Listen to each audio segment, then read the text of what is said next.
Damn. And they said the sky is clear at the base. Uh-huh. Something exploded nearby in the field.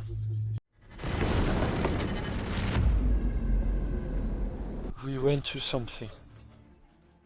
Emotional and adventure-filled feedback from participants of yet another Russian assault. We went to something.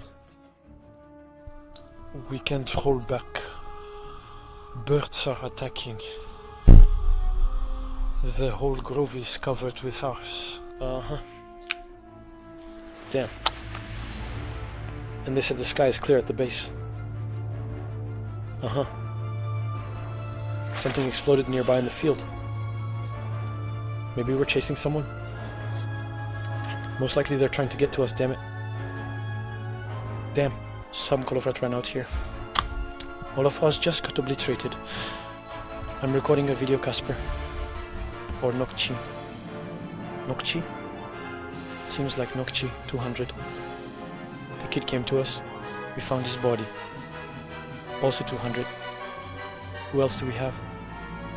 Moore blew himself up. Here. I lost my rifle. Had to take this one. We're holding on. And if this phone gets passed on, damn. Heh. I love Elena. You know what? I'll probably end up back here anyway. Just pulled the guys back. And now most likely it's gonna be a mess. Phew. The fire area at an oil depot in the Kavkazsky district of the Krasnodar territory has grown to 4,250 square meters m. This was reported on March 19th in the Oberstaba Telegram channel. The fire at the oil depot became known earlier that day. The fire occurred as a result of falling debris from a drone of the armed forces of Ukraine, as Russians like to say, but in fact the depot is hit by Ukrainian drones. The fire was assigned the 4th rank of complexity. The company's shift workers were evacuated. Later, the operational headquarters reported that the fire area was 1.7 thousand square meters. Ukrainian operators of the 14th Separate UAV Regiment detected and coordinated GMLRS cluster munitions strikes on 3 North Korean Koksan self-propelled guns in the Kursk direction.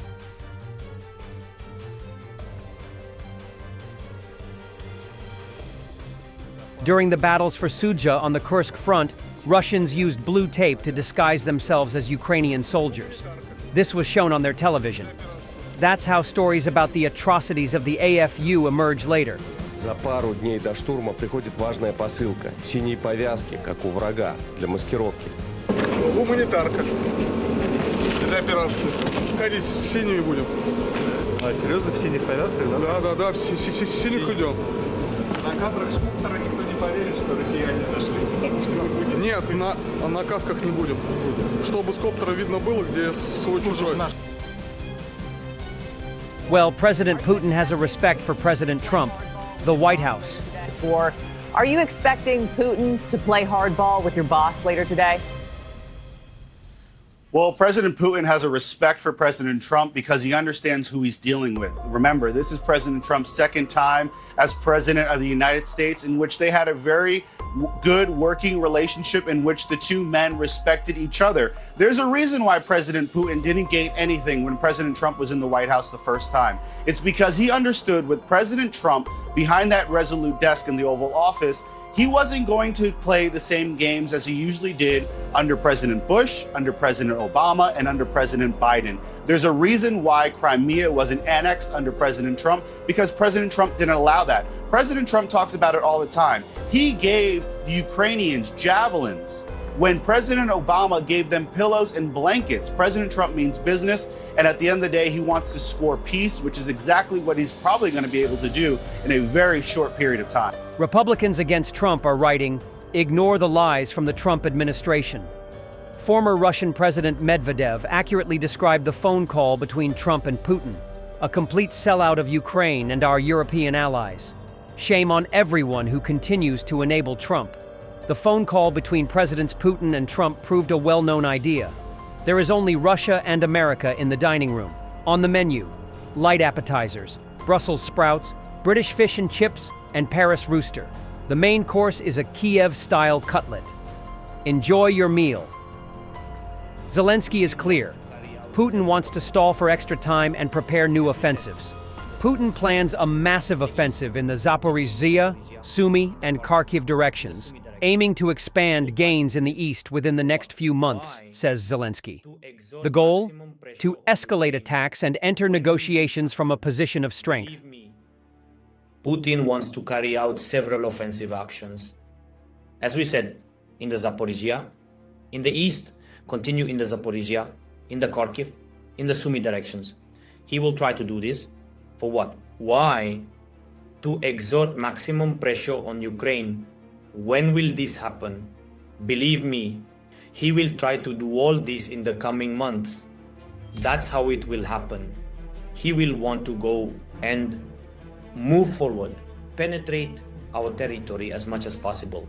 He doesn't care how many people he lost, doesn't care. This doesn't need repeating anymore. So the value of people means nothing. Together with his Koreans, etc., his friends in Iran, with Shaheds, he wants to penetrate our territories as much as possible in order to... Now I will explain why.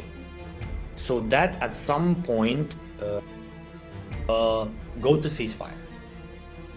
With ultimatum,